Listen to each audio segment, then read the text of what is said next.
Bienvenue sur le rocher.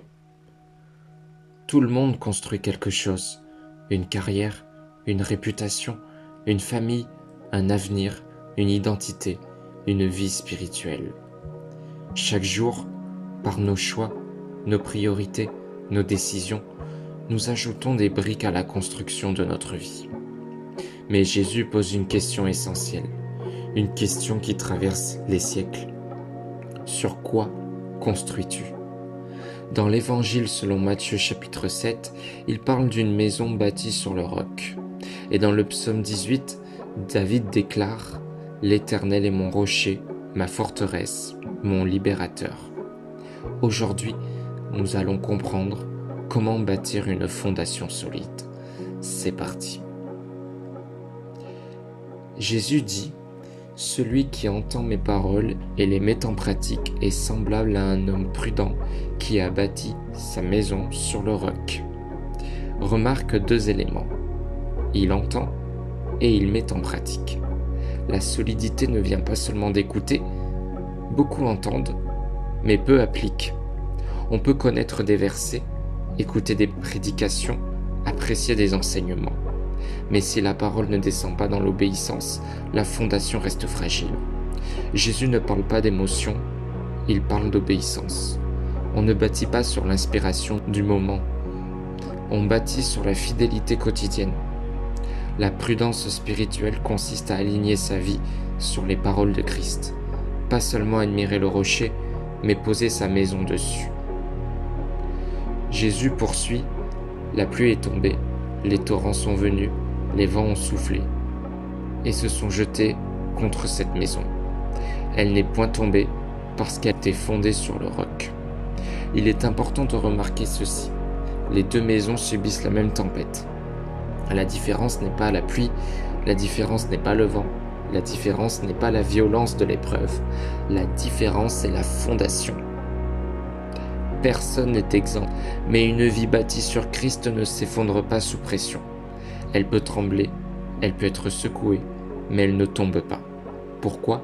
Parce que ce qui la soutient est plus fort que ce qui l'attaque. David déclare « L'Éternel est mon rocher, ma forteresse, mon libérateur ». Un rocher évoque la stabilité, la solidité, l'immutabilité, la permanence. Contrairement au sable, le rocher ne se déplace pas. David écrit ce psaume après avoir traversé de nombreuses épreuves, persécutions, guerres, trahisons.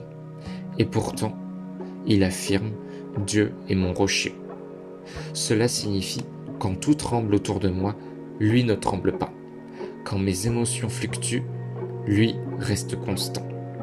Quand mes circonstances changent, son caractère demeure. » Dieu ne change pas selon les saisons de ta vie.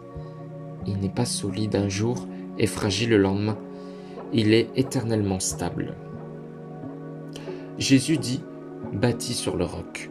David dit « Dieu est le roc ». Le fondement n'est pas une philosophie, ce n'est pas une morale, ce n'est pas une tradition religieuse. Le fondement est une personne. Bâtir sur le roc, c'est bâtir sur le caractère de Dieu, la fidélité de Dieu, la parole de Dieu, l'autorité de Christ. Ce n'est pas simplement croire que Dieu existe, c'est organiser sa vie autour de lui. Le roc n'est pas une idée abstraite, il est vivant. Jésus parle aussi d'un homme qui bâtit sur le sable. Le sable représente l'instabilité, l'apparence sans profondeur, les émotions changeantes, les tendances du moment. Le sable peut sembler stable, jusqu'à ce que la tempête arrive. Une vie peut sembler solide extérieurement. Succès, admiration, structure. Mais si la fondation n'est pas en Christ, la pression révèle la fragilité. La tempête ne crée pas la faiblesse, elle la révèle. Pose-toi honnêtement cette question. Ma foi repose-t-elle sur mes émotions, mes circonstances favorables, l'approbation des autres, ou sur le caractère immuable de Dieu ? Quand une épreuve survient, ma confiance s'effondre-t-elle ou reste-t-elle ancrée ? La tempête révèle toujours la fondation. Ce que tu construis aujourd'hui déterminera ta stabilité demain.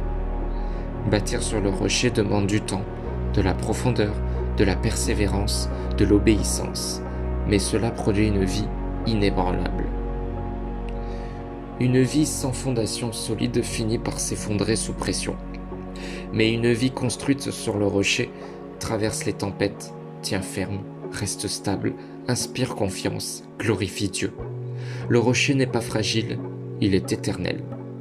Et plus ta vie est enracinée en lui, plus tu deviens stable, même quand tout autour de toi vacille.